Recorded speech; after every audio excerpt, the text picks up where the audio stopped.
Welcome to Analysis in Chains with Nathan and Neal. Happy Monday, everyone. Nathan here. Today we're going to be talking about Monero. How you doing this morning, Neal? I am doing fantastic. All is good over here. I had 2 espresso shots, so I'm good to go. Before we get going, I wanted to quickly mention about our bot news from last week. I've added some things to the bot. I updated our Analysis in Chains bot on Twitter, which at twitter.com/analysisinchain without the ending S. I basically added a number of hashtags to get more people to realize the bot is there, to be able to direct message the bot and to use it. And more people did start direct messaging the bot. If you message our bot a crypto symbol, it'll look it up for you. And I also added new crypto symbols that will be in its regular rotations. So we've got a fun little bot, and you can go there and play with it. We haven't received a whole lot of suggestions or votes for the name of the bot. But if you want to engage with us, perhaps win some free Neal and Nathan nutshells, then you can write to info@analysisinchains and vote on which name you prefer. So what were those 3 names, Neal? The 3 names that were voted on? There was Botty MacBotface, Bot in Chains, and Bit the Bot.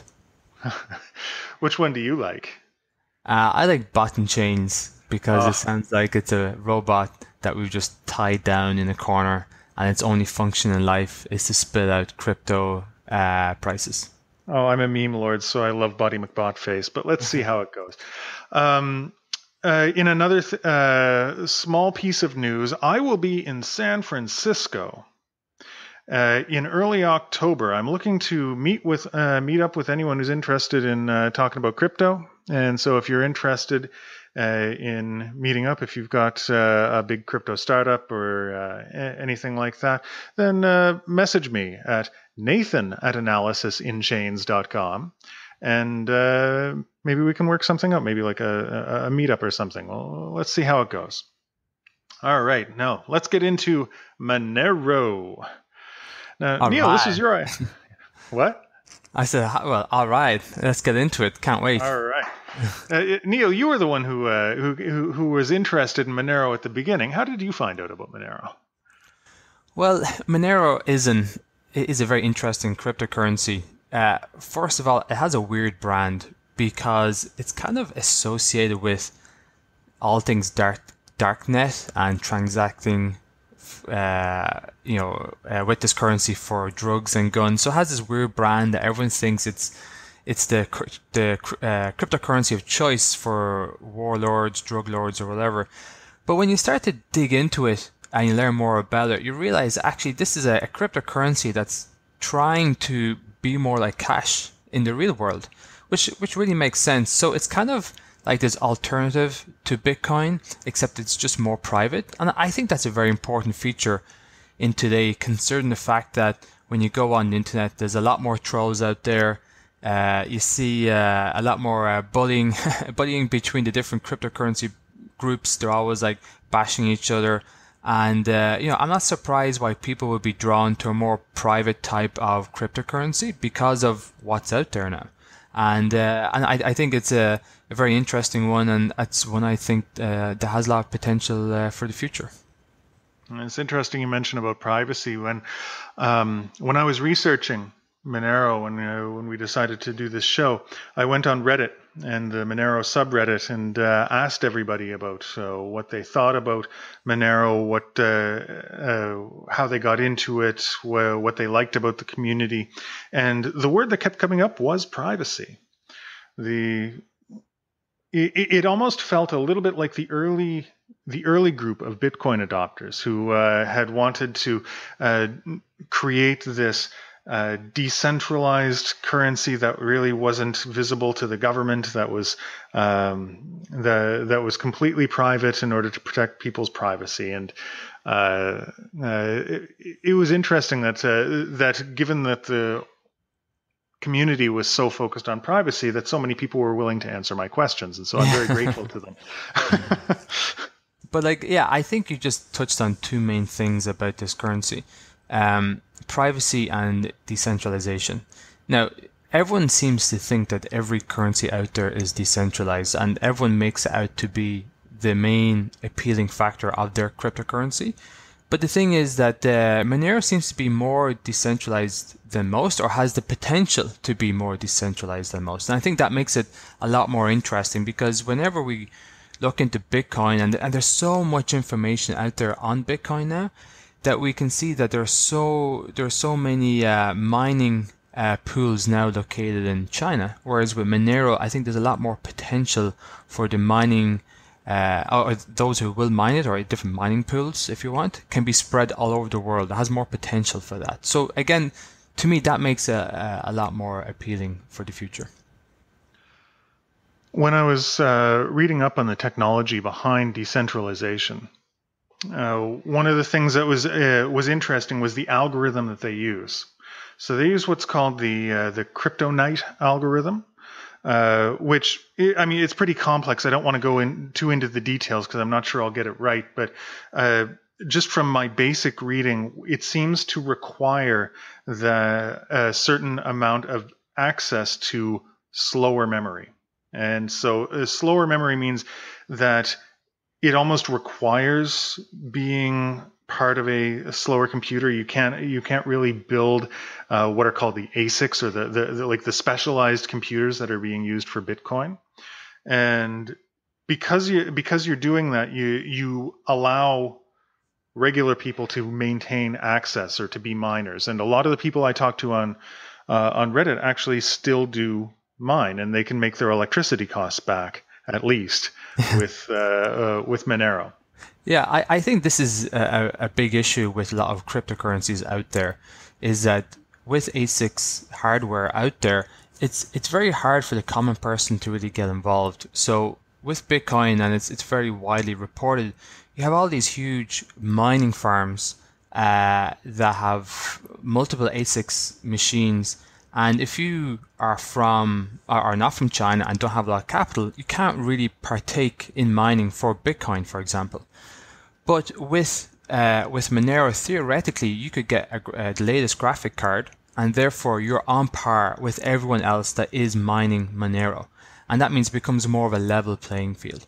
So it makes it a lot more appealing. Now, the thing is, access to graphic cards are now extremely impossible, because they're one of the key piece of hardware many people use to do mining of cryptocurrencies, but at least it offers that opportunity to have a more fair playing field, and also offers it to be a lot more decentralized. So again, I think that this is one of the main pieces of value in this cryptocurrency. I was reading through a thread that was talking about this, actually, and this is going to come up, I think, every episode, is that there's always trade-offs. And when we're looking at this keeping Monero mining open to everybody, on the one hand, it is harder to centralize the mining technology, right? So because you can't just build a $30 million data rack with a bunch of ASIC computers like you can with Bitcoin. And this is what happens. I think there are 3 or something like that main mining companies for Bitcoin, all based in China, with access to cheap electricity. And so you get a lot of centralization there. And you don't have that with Monero. But theoretically, you could. Just not in the same way. It's you can't build these giant supercomputing racks, but what you can do is get thousands and thousands of smaller computers and put those in a rack, and so everything comes with trade-offs. You wouldn't be able to force slower players out, but you could you can still scale up Monero mining. So it's interesting. It solves one problem, creates another, and these are problems that the community is currently working on.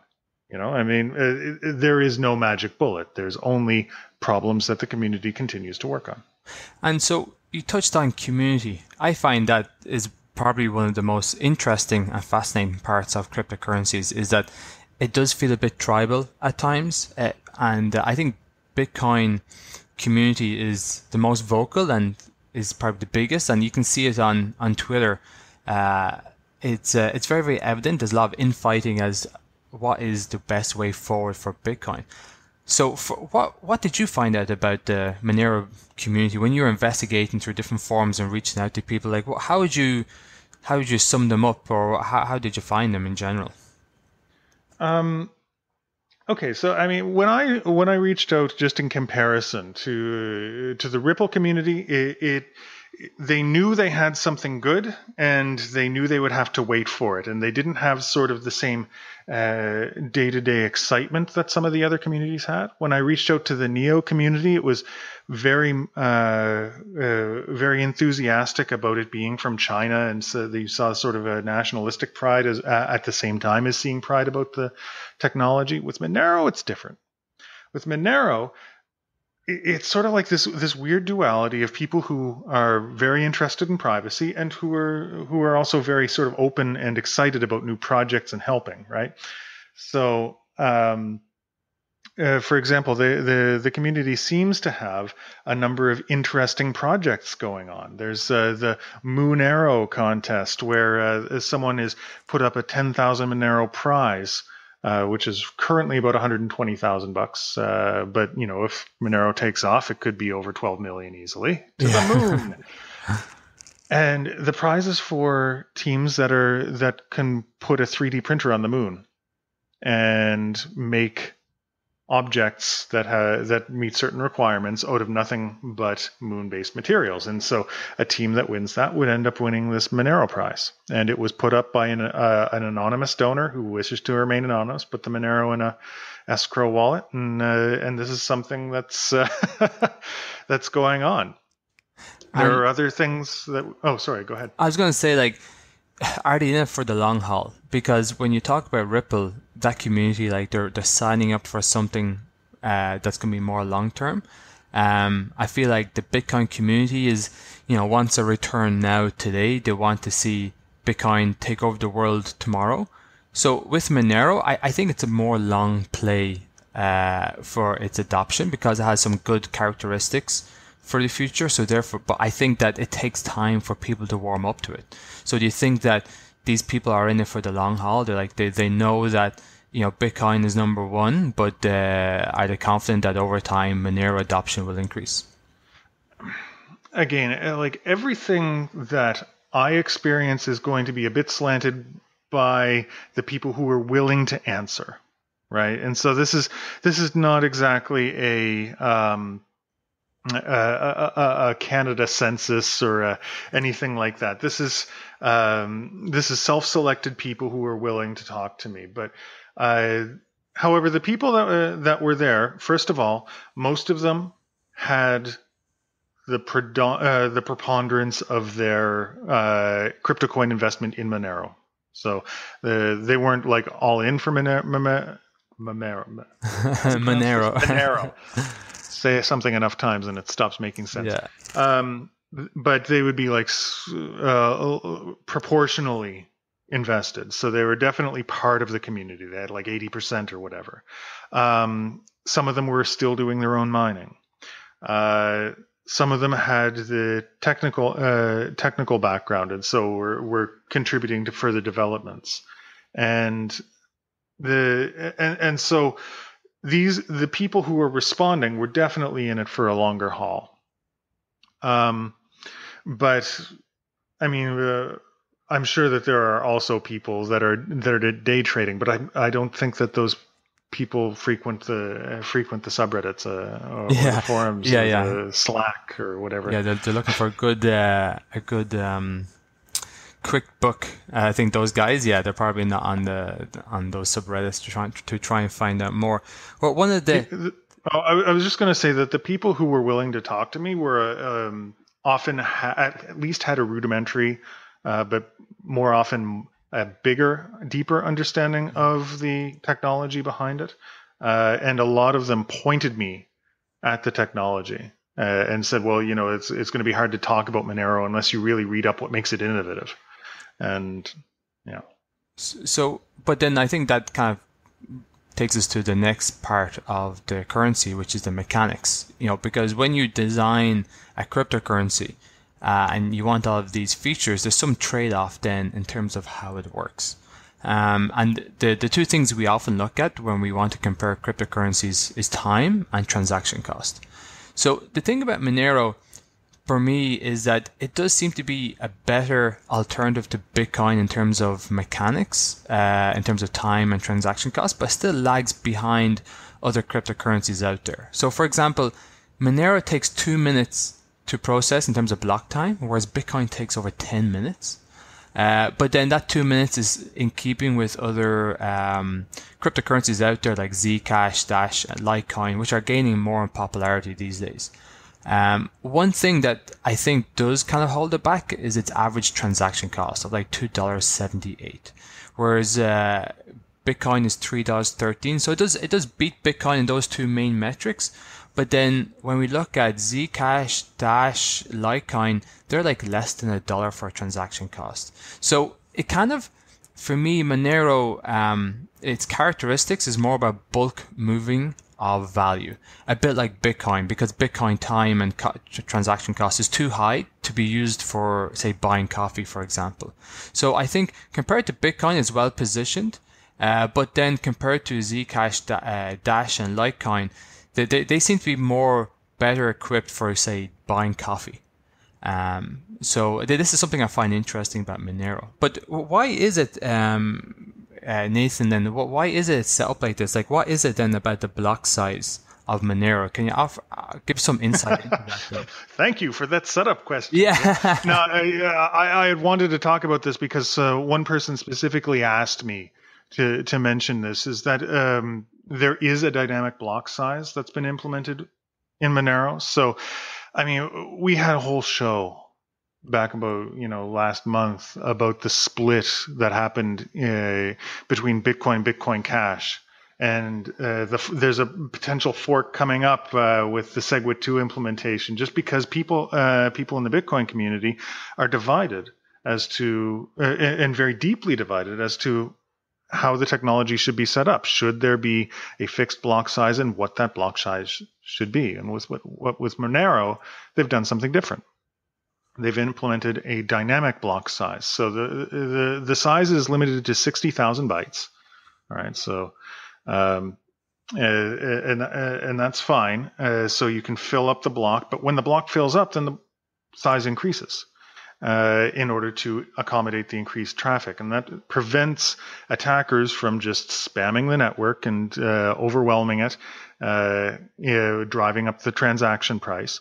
But when the traffic decreases again, then the block size goes back down to that 60,000. So this still allows some artificial space scarcity to create a free market. So you'll still have a sort of a fixed, and not a fixed, but some pressure on to have a price, so that people are still incentivized to run nodes and keep track of these transactions. Like, it'll still pay them in the end. Does that make sense? Yeah, I thought that was awesome insight. Yeah, I wouldn't have been able to sum it up at all. That's why I left it to you. I kind of like set up nicely for you because I would have definitely messed that up. But like, I feel like with Monero and a lot of these more recent cryptocurrencies out there, a lot of them work to solve the gaps that Bitcoin have, and they seem to be a lot more advanced. So, but on saying that, it doesn't mean that the latest new cryptocurrency is the currency to have, because that doesn't make sense. But I think in terms of design and the features of Monero, like, they have worked hard to make sure it is secure, it is decentralized, and it is good for privacy. And I think they've kind of taken care of those main core elements. But again, I think in terms of its future use, like, I think this is a long one. I think, we could be another 5-6 years until people really start to talk about Monero a lot more. I think it's for cryptocurrency enthusiasts know what it is, but I think before it becomes more in the public domain, it could be a few more years away. We started by mentioning privacy, and I want to come back to privacy to end on it. Because that really is the one word that sums up the intent of the community. I wanted to briefly talk about the technology that allows the privacy. Now, I'm no expert in these technologies, but I do find it very interesting. There's a story that that's going around. It happened, I think it's just over the summer, with an online darknet exchange called Alphabay.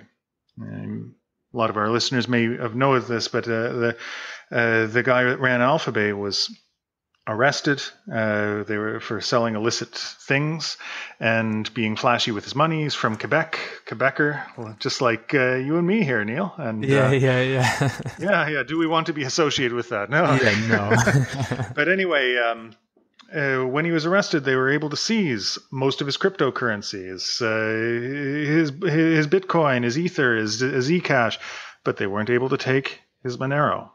And why is that? Well, Monero uses a couple of really key technologies.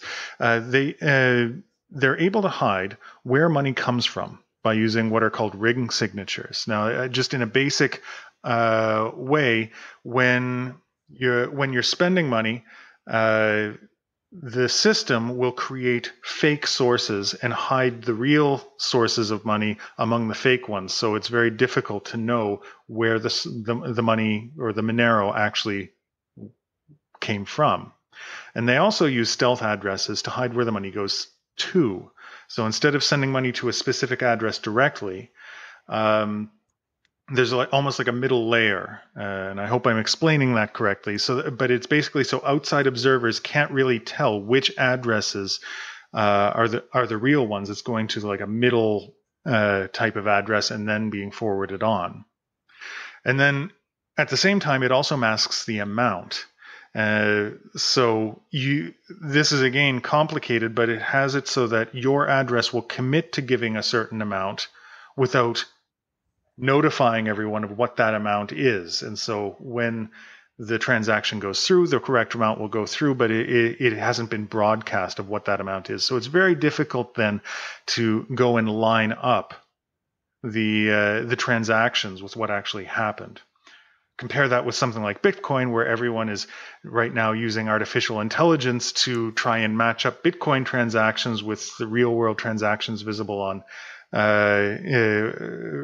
the real world. And you can see why people would go for something like that. Yeah, I agree. Actually, when you start talking about those AI matching up transactions, yeah, it makes me want to buy Monero and only transact in Monero. And I'm curious if people know that about Bitcoin, but I think one of the things that would be the most telling about cryptocurrencies, and I don't think people talk about this enough, is when merchants start offering transactions in certain cryptocurrencies. And while we know there are some merchants that transact in Bitcoin, I think that I think those who are really into Monero should be trying to find ways to get merchants to transact in Monero, because I think that is where the potential is. And I think when people start to realize this security, this private element of Monero, I think a lot more people would rather use it in the real world.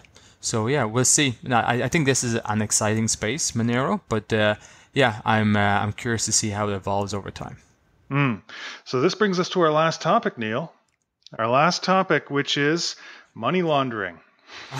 So everyone, we started with this, right? And so everyone who was criticizing Monero was criticizing it for the potential of using it for illicit activities. And so you've got this sort of duality here of the trade-off. Do you want privacy or do you want control? When I asked this on the Reddit forums, I think my favorite answer when I asked it was someone said, well, I guess cash is immoral then, isn't it? And I don't know. Like I'll tell you my thoughts, but I want to hear what you have to think, Neil. What do Well, you think? Money laundering, good or bad? well, yeah, money laundering is obviously bad, but I agree with the sentiment that, cash doesn't have any sense of morality, and that I like the idea of transacting in cryptocurrency like I would transact with cash. And I feel this is a very important feature. Yes, you could say it could encourage more dark net illegal activities, but at the same time, cash already does that. And I don't think that is the point of cryptocurrency, is to reduce, say, illegal activity. I think the point of cryptocurrency is to provide a better means of transacting. And yeah, so I won't get into the morality of the cryptocurrency, but for me, I do feel that privacy is is a key element, and I don't think it's talked about enough. Well, I'm a nuanced sort of guy, and so I mean, I see both sides of this argument, and I definitely, see the parallels between Cash and Monero. But one thing I do want to point out is that the analogy does break down. The analogy breaks down at the point where you realize that it is hard to take $500,000 or $1 million or $10 million in cash and move it over borders, whereas it's much easier with a cryptocurrency like Monero. And so you do have a not exact parallel there. And being okay with privacy also, like to the level that Monero is, also means, in a certain sense, being okay with armed groups or mafia groups or whatever being able to launder and move their money around to do whatever activities they want. So, I mean, this is sort of my domain. If anyone knows me, I'm working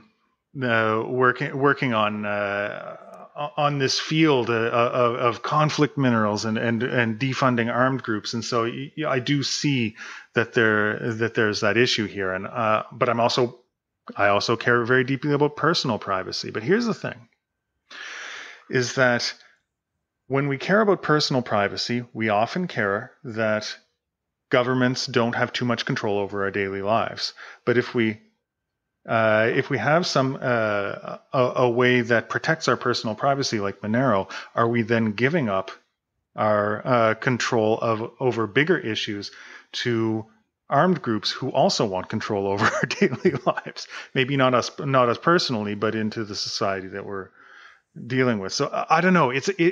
I don't think that there are any right answers in this situation. I think it's just a continuing struggle. And I think that the people that I talk to in the community are aware that that struggle is there. So let's wrap her up. Neil, what do you think? Predictions for the future? Monero, to the moon or to zero? I've become more disillusioned with price predictions, because I've been saying, like, there's been a price bubble for a long time, and then the one time I gave in and said, okay, Bitcoin is just going to keep going, it's actually been falling ever since I said that. So, but I'm going to give a different type of prediction, and I think this is how cryptocurrencies should be evaluated, is merchant adoption. And I think Monero merchant adoption is something that we could see take off sooner rather than later. And I think that's good. That should be the real metric people should use to help determine what will be the cryptocurrencies of the future. And I think this has a lot of potential.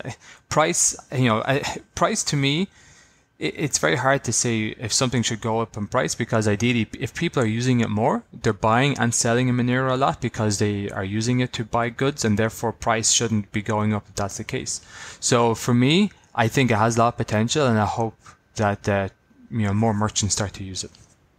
Well, I think that we should start to use it. We're going to get a Monero wallet, and if anyone wants to donate to help us keep this online, and maybe even you want to buy some advertising space and sponsor our amazing thing, then you can totally do that.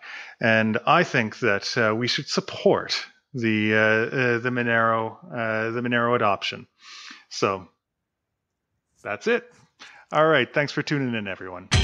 That's our show. Thanks for tuning in to Analysis in Chains with Nathan and Neal. Check us out at analysisinchains.com, on iTunes, Podbean, and wherever else you listen to podcasts. Until next time, keep hashing.